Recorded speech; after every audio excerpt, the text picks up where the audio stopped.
بقولك ايه، قاعد انت عمال تسكرول وتقلب في اخبار وصور وفيديوهات وسايب اللي انا محضراه وعايزه اقوله لك من بدري، مع انه والله حلو وسخن وبسمس.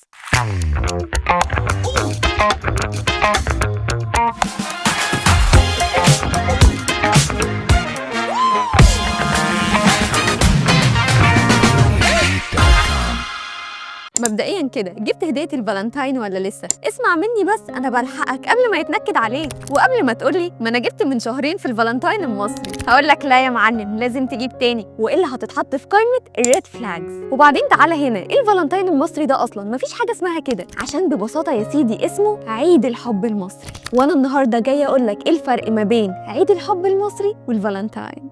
بص يا سيدي، بتاريخ 14 فبراير لسنة 270 بعد الميلاد تم إعدام كاهن روما فالنتاين، وده بعد ما اكتشفوا إنه كان بيعمل أكاليل سرية عشان يجوز فيها الجنود الشباب من ورا الإمبراطور، لأنه كان أصدر قرار بمنع جواز الجنود عشان الجواز هيعطلهم عن الحرب. والدنيا كانت ماشية تمام وزي الفل، والعيال بتحبه وتتفلطن، وفالنتاين نفسه كان بيجوزه، وده لأن رسالة الكنيسة أصلا لا تمنع اقتران المحبين، لحد ما الموضوع اتعرف وجابوا عمنا فالنتاين ده يوم 14 فبراير على العصر كده، وحطوا راسه على المقصلة وهوب طيروها. المشهد على قد ما كان مرعب جدا، لكن حصل فجأة حاجة غريبة، الجنود اللي جوزهم فالنتاين كانوا بيحدفوا على جثته ورد أحمر، واللي هو رمز الحب، عشان يتم تخليد ذكرى فالنتاين رمز الحب في العالم. وب 14 فبراير من كل سنة هو عيد لكل المحبين في العالم، واللي بسبب حضرتك بتاخد مرتب فبراير كله ومعاه قبض جمعيتين وكارد من البنك وتحطهم في هدية لحبيبتك عشان ما تقفش عليه. وده كان السخن والطازة في حكايتنا النهاردة. أما عن الحلو بسمسم فهيكون عيد الحب المصري، واللي هو يوم 4 نوفمبر من كل سنة، واحنا شعب بسم الله ما شاء الله علينا ما بنتوصاش في الأعياد والمناسبات. واللي كانوا شاطرين جدا في إطلاق المبادرات والمناسبات المصرية كانوا الأخوين مصطفى وعلي أمين. بس عيد الحب المصري جه تحديدا بمبادرة من مصطفى، واللي فكرته جات له وهو بيغطي جنازة في السيدة زينب. أيوة زي ما سمعتوا كده، لأن اللي حصل إنه شاف إن مفيش ناس كتير كانت بتودع المتوفي، ولما سأل قالوا له إنه اللي مات ملوش لا أهله ولا أصحابه، مات وحيد.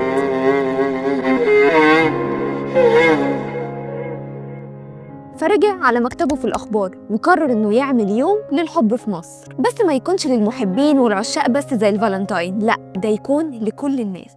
وفي عموده الشهير كتب مصطفى أمين مقال اسمه عيد الحب، قال في إيه بقى؟ في هذا اليوم سيبعث كل واحد منا تحية لمن يحب، قد تكون هذه التحية زهرة أو بطاقة أو خطابا أو حتى محادثة تليفونية. نحب زوجاتنا وحبيباتنا، نحب أولادنا وبناتنا، نحب أصدقائنا وجيراننا، نحب وطننا، نحب الناس جميعا. عيد الحب سيكون عيد كل الناس ما عدا الذين لا يحبون إلا أنفسهم. بس يا سيدي، ومن ساعتها مصر بقت هي الدولة الوحيدة في العالم اللي عندها عيدين للحب. يعني من الآخر مش شرط يكون اللي بنحبهم دول هم بس الحبيب والحبيبة، ممكن يكون الأب، الأم، الأخت، الصديق، على رأي الفنانة ليلى علو. وبكده نكون وصلنا للنهاية، بس السخن والسمسم دايما في الحكاية. استنوني في حلقة جديدة من حلو وسخن وبسمسم.